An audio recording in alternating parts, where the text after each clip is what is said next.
नया IBN 7 हौसला है। IBN 7 की इस खास पेशकश में आपका स्वागत है और इस वक्त आज की हमारी इस खास बातचीत में अब हमारे साथ जुड़ रहे हैं उत्तराखंड के मुख्यमंत्री हरीश रावत जी। रावत जी, शुक्रिया IBN 7 से बात करने के लिए। जी बहुत धन्यवाद। हरीश जी, सीधा सवाल, पहला सवाल, सुना राहुल गांधी आपके इलाके में है, आपके राज्य में है, पिछले 50 दिनों से छुट्टियां मना रहे हैं। देखिए, हर व्यक्ति को छुट्टियां मनाने का पूरा हक है और मैं समझता हूँ यदि हमारे नेता ने कुछ देर ब्रेक लिया है और कुछ चिंतन करने के लिए समय लिया है तो एक अच्छी बात है, और यदि वो हमारे इलाके में है तो हमारे लिए और खुशी की बात है, लेकिन मुझे जानकारी नहीं है। अरे आप तो मुख्यमंत्री हैं, आपको तो जानकारी होगी। हरीश जी, क्या बात कर रहे हैं? या तो जानकारी होगी या आप मना कर दीजिए कि नहीं है। नहीं, मुझे जानकारी नहीं है, और यदि वहां होते तो मुझे खुशी होती। लेकिन मुझे तो बताया गया आपके कांग्रेस के कार्यकर्ताओं के द्वारा कि वो उत्तर काशी में हैं, कुछ फोटोग्राफ्स उनके रिलीज किए गए कैंपिंग करते हुए। मैं समझता हूँ किसी व्यक्ति ने कहीं से कुछ अपना वो अतिरिक्त दिमाग लगाया है और लोगों ने उसको लपक लिया। ऐसी कोई बात है नहीं, ऐसी कोई बात नहीं है, और इसमें कोई तो छिपाने की बात भी नहीं होती, और बहुत अच्छा। मैं कह रहा हूँ, अगर इसमें आप छिपाने की बात नहीं है रावत जी, तो मैं ये कह सकता हूँ IBN 7 पर आपके जरिए आपके सामने कि उत्तराखंड में राहुल गांधी छुट्टियां या चिंतन नहीं कर रहे हैं। मैं ठीक हूं? आप जो मेरी जानकारी तो यही है। अच्छा, अब आगे बढ़ता हूं, लेकिन मैं आपसे ये पूछना चाहूंगा कि अगर राहुल गांधी चिंतन कर रहे हैं तो ये चिंतन कितने दिनों का होना चाहिए? करीब 50 दिन होने आ गए हैं, राहुल गांधी की कोई खबर नहीं है। देखिए, वो उनका क्या मेंटल प्लान है उस पर निर्भर करता है। उन्होंने एक फैसला लिया और मैं समझता हूं कि वो सही फैसला लिया। पिछले 10 साल से वो बिल्कुल हैक्टिक पॉलिटिक्स के पार्ट रहे हैं, जहां 2009 में कांग्रेस को वापस लाने का उनको सही मिला, तो 2009 के बाद कुछ चुनौतियां आई और उनके लिए उनके चारों तरफ बहुत सारी बातें माफी हरीश जी, प्लीज हरीश जी, माफी के साथ टोक रहा हूं मैं आपको, और पूरी रिस्पेक्ट के साथ मैं ये कहना चाहूंगा, उन्होंने छुट्टियां हर बार मनाई हैं, वो बीच बीच में ब्रेक्स लेते रहे हैं, वो विदेश जाते रहे हैं, उसकी भी तमाम खबरें आई हैं, लेकिन इस बार वो चिंतन करने गए हैं, वो रिफ्लेक्ट करने गए हैं। और ये चिंतन कितने दिन का होना चाहिए किसी भी व्यक्ति के लिए? अगर आपको चिंतन करना होगा तो आप कितने दिन की छुट्टी लेना चाहेंगे? देखिए, वो पार्टी प्रेसिडेंट की अनुमति से गए हैं। ये अच्छी बात है कि वो उनकी माँ भी है, तो वो उनको सही राय भी दे सकती थी, और उन्होंने ठीक समझा और वो चिंतन के लिए उन्होंने समय निकाला। और मैं समझता हूँ आगे का रोड मैप क्या हो, इस पर उन पर बहुत कुछ निर्भर करता है। तो यदि वो देखिए 2 हफ्ते की छुट्टी की बात शुरू में आगे की चुनौती नहीं, यदि वो 2 हफ्ते की छुट्टी की बात कही गई थी, 2 हफ्ते होते होते आज करीब 6 हफ्ते होने आ गए हैं।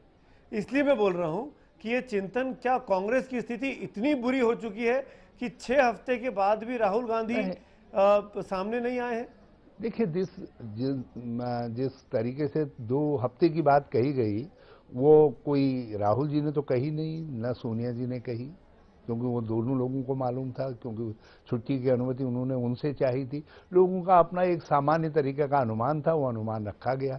अब ये राहुल जी को तय करना है कि कब तक कितना वो ब्रेक लेना चाहते हैं, कितना वो आवश्यक समझते हैं, और किस मुकाम पर किस स्थिति में इस समय उनका चिंतन है। तो हरीश जी, मैं ये मानूं कि जब भी वो वापस लौटेंगे 50 दिन के बाद, 60 दिन के बाद, 70 दिन के बाद, उसके बाद कांग्रेस का वो जीर्णोद्धार कर देंगे, कांग्रेस को गर्त से बाहर निकाल लेंगे, ये बात ठीक है? देखिए, राजनीति के अंदर अप एंड डाउन्स आते हैं, और कांग्रेस के इतिहास में कोई पहली बार इस तरीके की स्थितियां नहीं आई हैं, और हमारी लीडरशिप के अंदर ये क्षमता है कि ऐसी स्थितियों से हमको बाहर निकाले। और कभी कभी हमें पहली बार ही आई हैं।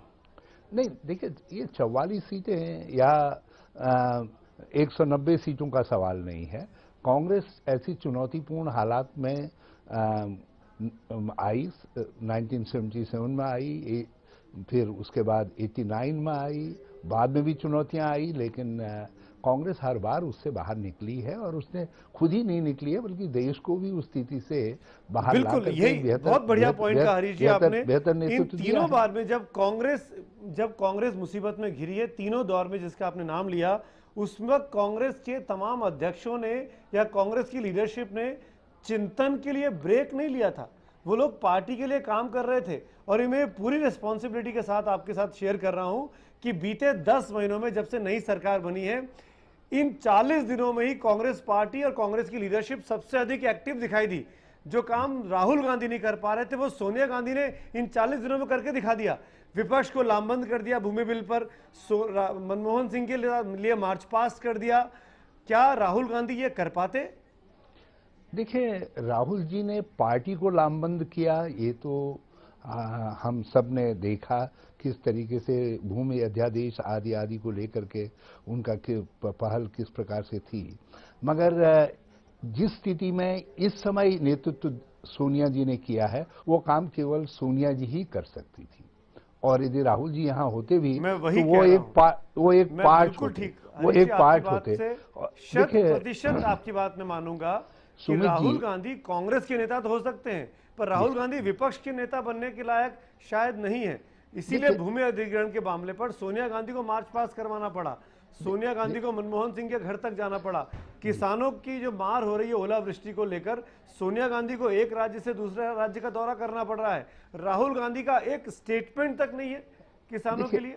देखिए, दो व्यक्तित्वों को आप अलग अलग बांट करके न देखिए, वो एक होलिस्टिक पिक्चर जो पार्टी लीडरशिप की है उसके दो पिलर हैं, दो स्वरूप हैं। और सोनिया जी एक लंबे संघर्ष से निकली हुई व्यक्तित्व हैं। उनका मैं चाहता हूं कि राहुल जी टेक ओवर करें, प्रेसिडेंट बने, आगे प्राइम मिनिस्टर बने, लेकिन सोनिया जी हैं और उनसे राहुल जी शक्ति लेंगे, प्रेरणा लेंगे, ये इसका हमको पूरा भरोसा है। क्योंकि शक्ति दोनों तरीके से आएगी, क्योंकि पार्टी में वो उनके उत्तराधिकार के तौर पर आएगी और माँ है आशीर्वाद के तौर पर आएगी। तो मैं समझता हूं कि राहुल गांधी जिस समय चुनौती आएगी वक्त के साथ, अभी तो बिस्मिल्लाह हुआ है हमारी चुनौती का, अभी तो 4 साल और लड़ना है। तो इस लड़ाई में वो जब हमारा नेतृत्व करेंगे तो एक समय आएगा जब लोग कहेंगे हाँ जो काम सोनिया कर रही थी वही काम राहुल ने करके दिखाया। कि क्यों राहुल गांधी इस बड़े वक्त में, इस मुसीबत के वक्त में, जब देश के किसानों पर इतनी अधिक प्राकृतिक आपदा आई हुई है, बेमौसम की बरसात हो रही है, ओले गिर रहे हैं, आप तो खुद एक पहाड़ी राज्य के मुख्यमंत्री हैं, आप ज्यादा समझ सकते हैं इस बात को, राहुल गांधी का एक स्टेटमेंट नहीं है किसानों की हमदर्दी को लेकर? सब सोनिया गांधी के भरोसे छोड़ दिया। वो सोनिया गांधी जिनका इलाज चल रहा है, जिनको 3 महीने में 4 महीने में एक बार विदेश जाना पड़ता है अपने बीमारी का इलाज कराने के लिए। देखिए, हमारी लीडरशिप की ये क्षमता है कि अपनी व्यक्तिगत तकलीफों से ऊपर उठ करके उन्होंने आगे बढ़ करके काम किया है। और राहुल जी ने स्टेटमेंट नहीं दिया है ऐसा नहीं कहा जा सकता, हाँ, या वो कंसर्न नहीं है ऐसा भी नहीं कहा जा सकता, या उनका मार्गदर्शन नहीं मिल रहा है ये भी नहीं कहा जा सकता है।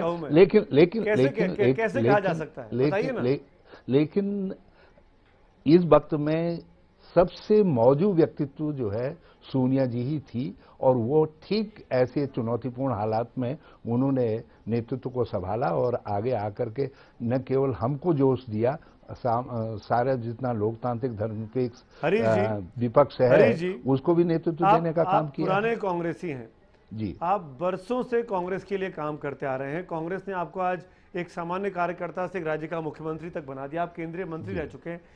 आप अपने दिल पे हाथ रख के बताइएगा ईमानदारी से, जो मोमेंटम आज सोनिया गांधी के नेतृत्व में विपक्ष ने खड़ा किया है भूमि अधिग्रहण के नाम पर, किसानों के नाम पर, क्या राहुल गांधी ये कर सकते थे? देखिए, ये एक काल्पनिक प्रश्न है लेकिन मैं आपकी इस बात से, आपके प्रश्न के अंदर छिपे हुए तात्पर्य से बिल्कुल सहमत हूं कि इस समय इस तरीके का नेतृत्व देने के लिए सोनिया जी ही सबसे मौजूद नेतृत्व दे सकती थी। राहुल गांधी नहीं कर सकते थे? मैं तो इंटरप्रिटेशन निकाल सकता हूं आपकी बात का? ना, ऐसा नहीं कहा जा सकता। मैं समझता हूं राहुल जी में भी वो समता है, लेकिन वक्त का तकाजा भी कुछ कहता है, और वक्त का तकाजा इस समय था कि हम सोनिया जी जो एक सर्वमान्य नेता के रूप में स्थापित हैं विपक्ष के लिए भी, हम उनको आगे करते, और वो आगे आई। क्या विपक्ष के जो तमाम बड़े कद्दावर राजनीतिक शख्स थे, मुलायम सिंह यादव जैसे लोग, लालू यादव जैसे लोग, शरद पवार जैसे लोग, करुणानिधि जैसे लोग, क्या ये राहुल गांधी को अपना नेता मानते? क्या ये राहुल गांधी के पीछे पीछे मार्च पास्ट करना चाहते? आपको क्या लगता है?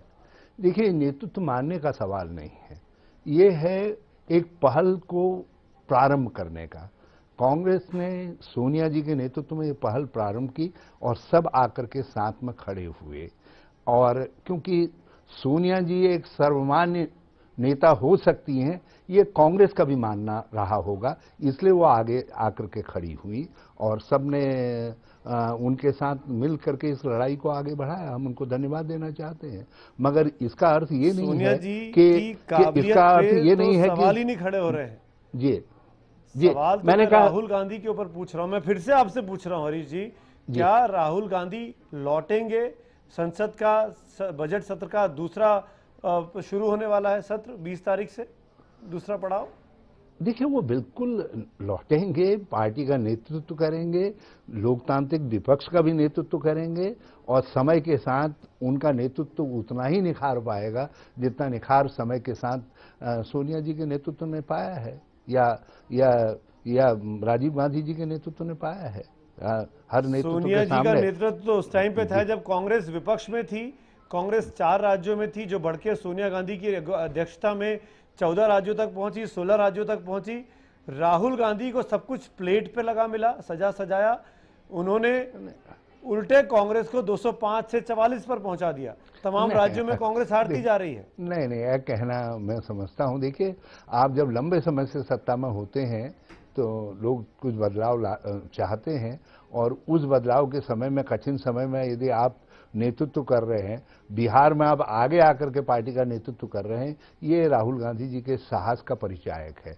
उत्तर प्रदेश में जिस तरीके से उन्होंने चुनौती ली, ये केवल नेहरू गांधी परिवार का ही व्यक्तित्व इस तरीके की चुनौती को लेने का काम कर सकता है। रिजल्ट क्या रहा वो महत्वपूर्ण नहीं है, व्यक्ति के अंदर किस तरीके का मेटल है ये उसको परिलक्षित करता है, और राहुल गांधी जी में वो सारी क्षमताएं मौजूद हैं जो उनके। अगर रिजल्ट मैटर नहीं करता है तो चुनाव जीतना भी जरूरी नहीं है। आप लोग एनजीओ खोल लीजिए, आप लोग राजनीतिक पार्टी के तौर पर क्यों हैं? राष्ट्र सेवा ऐसे करिए। रिजल्ट मैटर करता है। राहुल गांधी, अभी आपने कहा राहुल गांधी को देश का प्रधानमंत्री बनना चाहिए। जी सुमित भाई, आपने बहुत सही कहा, रिजल्ट मैटर करता है। लोग जो बात आपने अभी यूं ही कह दी, हमको तो लोग 1977 में भी ये राय दे रहे थे, 89 में भी ये राय दे रहे थे, और वक्त में भी ये राय दे रहे थे, लेकिन अनंतो गत्वा जो देश के लिए चुनौतियां होती हैं तो उस समय कांग्रेस कहीं पीछे नहीं रह सकते, कांग्रेस का नेतृत्व तो पीछे नहीं रह सकता, और मैं राहुल जी भी पीछे नहीं रहेंगे, आप देखिएगा। आपको लगता है कि राहुल गांधी पार्टी के औपचारिक तौर पर अध्यक्ष बनेंगे लौटने के बाद? जल्दी घोषणा करेगी पार्टी वाला कमान इस बात की? देखिए, निर्णय उनको करना है, लेकिन हम सबकी दिली इच्छा है, दिली इच्छा है, क्योंकि एक समय आता है जब आपको एक पुराने सोनिया गांधी पुराने के स्थान पर नए नेतृत्व को नेतृत्व दे रही हैं, तो राहुल गांधी के पास कमान देने की जल्दबाजी क्यों है? अभी तो लोकसभा चुनाव में भी कम से कम 4 साल का वक्त है। नहीं, एक एज का, समय का भी आपको युवा नेतृत्व भविष्य के लिए तैयार करना होता है, और हर पार्टी इस काम को करती है, और कांग्रेस न करे ये कांग्रेस के लिए बड़ा नुकसानदायक होगा। यदि कांग्रेस ये तैयारी कर रही है कि अपना एक युवा नेतृत्व तैयार करे जो देश को आगे 20-25 साल नेतृत्व देने का काम करे, तो इसमें तो सुमित जी आप जैसे नौजवान, पर बीजेपी तो कहती है राष्ट्रीय कार्यकारिणी की बेंगलुरु में खत्म हुई बैठक में कि अगले 20-25 साल तो अभी नरेंद्र मोदी को प्रधानमंत्री रहना है। बीजेपी का तो 20-25 साल तक सत्ता छोड़ने का इरादा नहीं है। ये मुगालते में वो बहुत दिनों से हैं, लेकिन कुछ दिल्ली में दूर हो गया है, कुछ बिहार में दूर हो जाएगा, कुछ फिर उसके बाद जो राज्य आएंगे उनमें दूर हो जाएगा। क्योंकि अच्छे दिन बीजेपी के आए हैं तो उनको बड़ी बड़ी बात कहने का हक है, मगर जो लोग अच्छे दिनों की प्रतीक्षा में हैं उनको भी अच्छे दिन लाने वाले सही नेतृत्व को ढूंढने का पूरा अख्तियार है और देश की जनता ढूंढेगी। तो आपको क्या लगता है दिल्ली में जो कुछ हुआ भारतीय जनता पार्टी के साथ, जिस तरीके से आम आदमी पार्टी ने कांग्रेस और बीजेपी का बोरिया बिस्तर गोल कर दिया, क्या ये अश्वमेध यहीं रुक जाएगा, आगे नहीं बढ़ेगा? देखिए, ये अश्वमेध जो है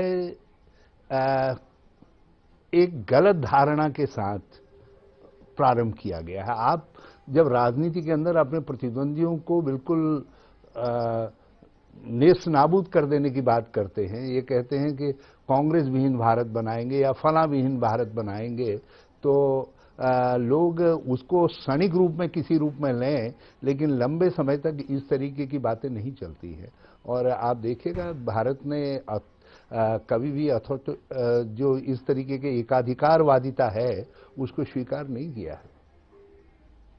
जहां बीजेपी अपने पुराने सहयोगियों को नाराज करके उनके बगैर चुनाव लड़ने की हिम्मत दिखा रही है, चाहे हरियाणा में देखा हमने, चाहे हमने महाराष्ट्र में देखा, कांग्रेस पार्टी क्या अपने दम पर चुनाव लड़ सकती है आने वाले बिहार के चुनाव में?